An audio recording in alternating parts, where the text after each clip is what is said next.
What's the story, Morning Glory? What's the word, Hummingbird? Thank you so much for clicking on my channel and for joining me for this review of 90 Day Fiancé The Other Way, Season 6, Episode 18. Let's get into Josh and Lily. So Josh and Lily go out to eat, just the two of them, correct?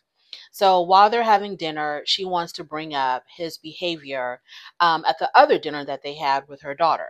So she starts off by telling him, when my daughter was asking you about this other woman that you were supposedly seeing behind my back, you got extremely defensive. Not only did you get defensive, but you started pointing fingers at me and trying to say that I was also doing bad things in our relationship, which I wasn't. So why did you have to get so defensive? I don't like that. And so Josh admits that he was wrong, that his behavior was wrong. He apologizes to her and they move on from there. So then she brings up the wedding that's supposed to be happening the next day. The very next day, y'all, they're supposed to be getting married. Now, I think they are already legally married, but they want to have a traditional, or one of them, because neither one of them could agree whose idea it was to have a traditional Chinese wedding. They both blame the other. He says you wanted the traditional Chinese wedding. She says no, you wanted the traditional Chinese wedding. So who knows who wanted it, but it's happening the very next day. So she tells Josh that she doesn't have enough money to pay for the remaining balance on the wedding. Now, she did tell us that she was testing him, that she was testing him to see if he's going to step up to the plate, if he's going to be a man and help his woman in this dire financial situation in paying for a very important event, their wedding. That's happening the very next day. So he tells her that, yeah, I have the money. I'm going to try to pay it, but you know how it is when you're in another country. I can't use my American credit cards. I'm going to try to transfer the money to your account. So he comes up with this hullabaloo story about how it might be difficult to get access to his funds. I'm already sensing BS. Okay, I'm already sensing BS because you have traveled to live, not just to visit for a couple of days, but to live in a whole nother country. Why haven't you gotten this stuff taken care of? Supposedly, you have the money because he says, I have a nice little nest egg that I've saved up. So, yeah, I have the money, but it's just the logistics of how I'm going to be able to access those funds to pay for the wedding. You knew that you were coming to China. You have been planning for months, I'm assuming, to come to China. Why don't you have your finances together where you're able to access your money in said China? Like, I don't understand. You have money. You claim you have money. You're going to go live in a whole nother country. Why aren't you doing your research? How do I access my American money when I'm living in China? Do I have to exchange it to that country's currency? Can I use my American credit cards, debit cards? Can I write checks over there? Are there ATM machines over there where I can just access my money? Do I have to call my bank every time I make a transaction? Why aren't you prepared, Josh, to spend this money in China? So already when he's like, yeah, I've got the money's there, I got it. It's just, I don't know how to access it. Okay, BS already. So the day of the wedding, they're in the car. It's Josh, Lily, and Josh's brother, and they're driving to the venue. And he's telling his brother how they had been up since like 6 in the morning trying to figure out a way to get access to this money. They get to the venue, and the wedding planners are like, okay, this is the remaining balance, and this is what you owe. So Lily tells him, well, I don't have the money, I guess, but he's going to try to pay it. Whatever, with his American credit cards, I don't know. So his brother at this point steps back. He's like, you know what? I'm going to go wait over here. Okay, before y'all start asking me to run my card, I'm going to be way the hell over here. So his brother disappears, and he gives them the card. They run it, and it doesn't work. And I'm just like, Josh, what are we doing? What are we doing? It is just, and the remaining balance on the wedding was about I think $4,800, something like that. It was over $4,000. So he failed the test. So she's testing this man either to see if he has money or to see if he's going to spend his money on her. She's testing him, and he failed miserably. So now, Lily, that you know that this man is broke, he has no intentions of taking care of you or mutually helping you out financially. Now that you know all of this, Lily, what is your next step? What are you going to do next? This man does not have any money. He has no money. And the reason that I know he doesn't have any money, because anybody with any decency, whether it's a romantic type of situation or a platonic type of situation, you're not just going to sit back and watch this other person pay for everything if you have money yourself. If you're a decent human being, like if you have a particular friend, let me just put it in a non-romantic type of example.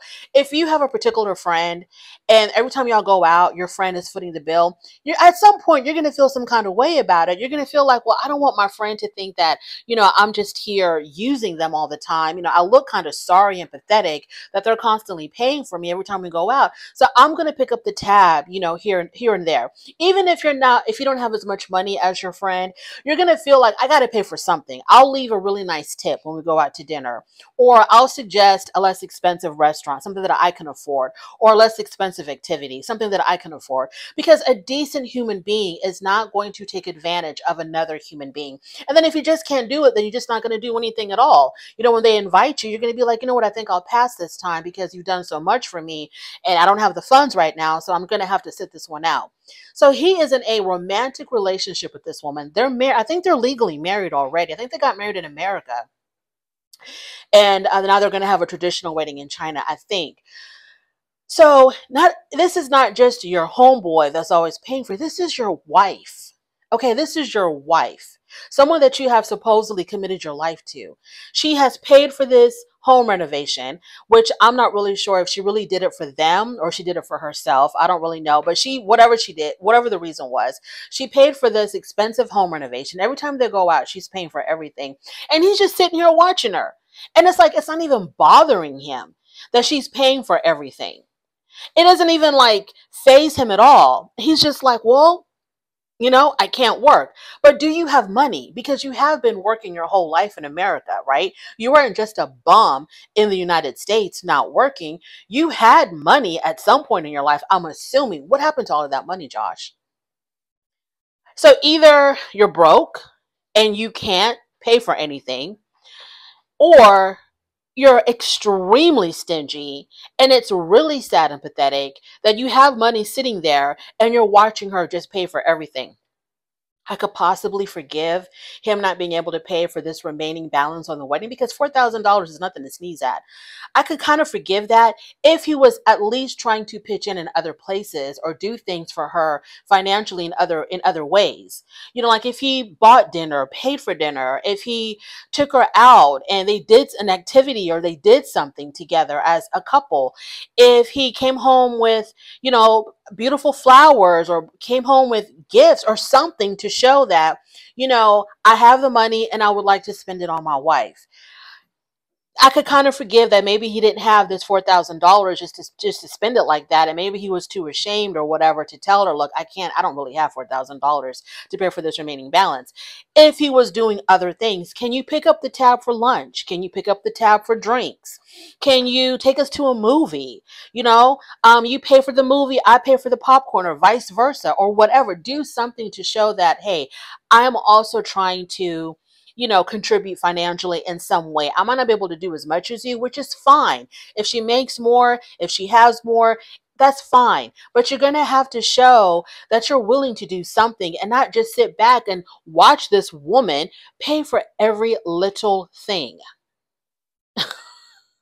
So she's testing him to see, is this man going to be there for me when I really need his help? If he has money and he's hiding it, or he's storing it away or whatever, he doesn't want to spend it on everyday things. Is he going to at least spend it on me when I'm in this situation and I really need his help? And it seems like he failed. Now, 90 Day Fiance, they have a way of making you think that one thing has happened, but something else completely different happens on the next episode. So maybe on the next episode, his card will go through or something, and he'll be able to pay for that remaining balance for the wedding. But to me right now, Josh is a whole entire joke. Let's move on to James and Natalia. So it's their wedding day, and Natalia looked completely different. If I had not known that that was Matalia, if you had just shown me a picture of her in her wedding attire, I would not have known that that was Matalia. She looked absolutely different. After they were done with the whole makeup and hair, she looked so different. So they're both wearing traditional, is it Javanese? Traditional Javanese wedding attire. One thing that 90 Day Fiance is going to do, 90 Day Fiance is going to teach you about, is going to show you some culture. And that's one thing that I really enjoy. I love watching all of these different weddings in these different countries. I just love it. So they have their wedding, really beautiful. And James tells us, y'all, at the beginning of the wedding, he tells us in his confessional that he wants this wedding to be perfect, to be beautiful, something for her family to remember, because he wants to leave them with this beautiful memory of this beautiful day once him and Matalia return back to the United States. At least they'll have the memory of this day, the memory of this wedding, once they go back home to the United States. So James is still planning on hightailing it the hell out of Indonesia. Matalia said that she has no intentions of leaving Indonesia. She's also very excited about her wedding, but she's like, you know, I really hope that this is going to convince James to stay. And James is telling us the complete opposite. He's telling us that, hey, I want to make this as special for her family as I possibly can, so they can have this, you know, beautiful memory once we head back to the United States. And I think that's the reason why James was in such a good mood, and he was like going along with everything and acting like he was really interested in everything. I felt like he was slick shady in a lot of, in a lot of parts. Like, you know, the things that he would say about certain traditional customs that they followed in the wedding. I think he was kind of like poking fun or whatever, but whatever. He was a good sport. He went along with everything. And I think it's because he knows at the end of all of this, I'm going back home to the United States. So he wasn't really tripping. Now, when they had a chance to sit down and talk to her sister, Angel, the sister apologized to James, and which is, I felt like it was also genuine, because James said that he felt like it was a very genuine apology. She apologized for, you know, making up lies about him just to break them up. And, you know, she was like, I see how happy my sister is with him and how much my sister loves him. So Angel was like, you know what? She's tired of this fight, because Matalia's not going to give up James. So why should her relationship with her sister suffer? Because this guy isn't going away. I think Angel finally realized, yeah, my sister is in deep she's in deep with this man, and there's nothing that I can do to break that up. Nothing that I can say that can convince her to not be with him anymore, to leave him. So I don't want to lose my sister. I'm tired of fighting with my sister, not talking for years and years and years. So she would rather just apologize to James so that she can get her sister back and they can have, you know, some type of relationship again. And I thought that was extremely mature of the sister to do that, because I know that it wasn't easy for her. So I felt like it was really mature for her to do that. She doesn't really care for James still, but she's willing to tolerate and to support. So that was good. Now, James said that I accepted her apology. I believe that she was genuine, but I need to see the action. If she's really apologetic and is really sorry about how she treated me, then I need to see her behavior towards me change as well. Moving on to Inky and Corona. So the last time that we saw Inky and Corona, they were in some type of a bar, I think, and they were having a conversation about marriage. And Inky was like, I have no intentions really of getting married. We don't get married over here. None of my friends are married. And Corona was like, but you knew that that was my intent, was for us to get married. That's why I came over here. I gave up everything in America to be here with you, because my intent is for us to get married. And he was like, I had no idea that was your intent. And so she was like, I sent you pictures of the ring that I wanted. And he was like, oh, I thought you were just joking when you were sending me those pictures. So she got really upset and she storms out. He follows her out. And I thought he was like literally following her to stop her so they can talk. No, he went home. Inky went home. He was like, she knows how to find her way back home. And he drove off. He got into his truck and he was out of there. He didn't go looking for her. He wasn't trying to talk to her. He didn't ask the producers, can you please go find my girlfriend and bring her back to me? Or can you tell me where she's at so we can talk about this? Hell no. He got into his truck and he was like, she knows how to find her way back home. Deuces. And he left. He went home. So Corona did not go home. She found a hotel. So when we see her, she tells us that she got a hotel because she did not want to sleep in the same home or the same house with Inky. And he ends up coming over to the hotel. And as soon as she opened the door, she was like, no flowers. Girl, does he seem like the kind of dude that would show up at your doorstep with flowers? Has he done anything remotely romantic since you've been in Iceland? What makes you think he's going to show up after an argument with flowers? Like, I don't even know if he showed up with flowers at the airport. So he shows up, and he did regret being so flippant about the conversation that they were having, about her wanting to get married, because he didn't take it, he didn't seem like he was taking her very seriously. So he apologized for that. And she asked him, how could you not know that I came all the way over here for us to be married? Like, why else would I give up everything to be here with you? And he said, once again, that he thought that she was joking. And then he tells her that, I have dreams, or I daydream about us being together for the rest of our lives. I have dreams about us having children and getting old together. And she was like, yeah, but I don't believe you. I think you're just telling me what I want to hear. And then he said something about, oh, that really hurts that you don't believe me. Why don't you believe me? And a man who wants to spend the rest of his life with you and grow old with you and have children with you is not the kind of man that's going to leave you wandering around in the dark, in the cold, not bother to look for you, and just be like, she knows how to find her way home. Like you're a dog that ran away or something. Like, I ain't gonna go look for her. She knows where the house is. She can find her way home. That's not the kind of man that wants to spend the rest of his life with you. And also, y'all are having way too many conversations about whether or not y'all are going to get married. And him telling you that it really wasn't in his future to get married. He doesn't mind, being with you forever. He just doesn't want to. This whole thing is a big sign, Corona, that if that's what you want, then he's not the one to give it to you.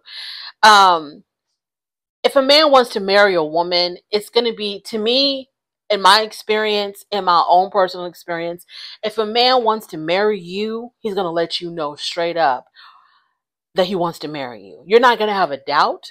You're not going to have a question about it. We're not going to have conversations on and on and on and on, going around the mulberry bush over and over again about, so what are we going to do? Or do you want to get married? Do you believe in marriage? When are we going to get married? When is it going to, so what are we? No, you're going to know right away when that man wants to marry you. It's going to be clear as day, no doubt about it. The only question is going to be, when do we go get the license? That's going to be the only question. When are we going to go get the license? Right before I started watching 90 Day, I came across a live on TikTok. And I don't know who hosted it, who was hosting the live. I don't know if it was not Statler. Yeah, Statler. But anyway, in the live, it was Statler, Corona, Matalia, and Sean. Now, you know how lives can get. Sometimes they don't get to the point of, they're not really talking about anything juicy. So I don't know if it's because of the NDA or what, but nothing really important was being said.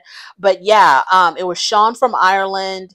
It was Corona, Statler, and Matalia. And I was trying to figure out if Matalia was in Indonesia or not. But I ran out of time. I had to start watching the show. So that was interesting. I really want to know. I guess we'll find out on the tell-all. Maybe I'll try to go find her TikTok. But I really want to know if Matalia and Josh are living in Indonesia still, or did he make them come back to the United States? And that's my review, y'all. Thank you so much for joining me on your way out. Please don't forget to rate the video. If you like this content, subscribe to my channel, and I'll definitely talk to you later. Bye.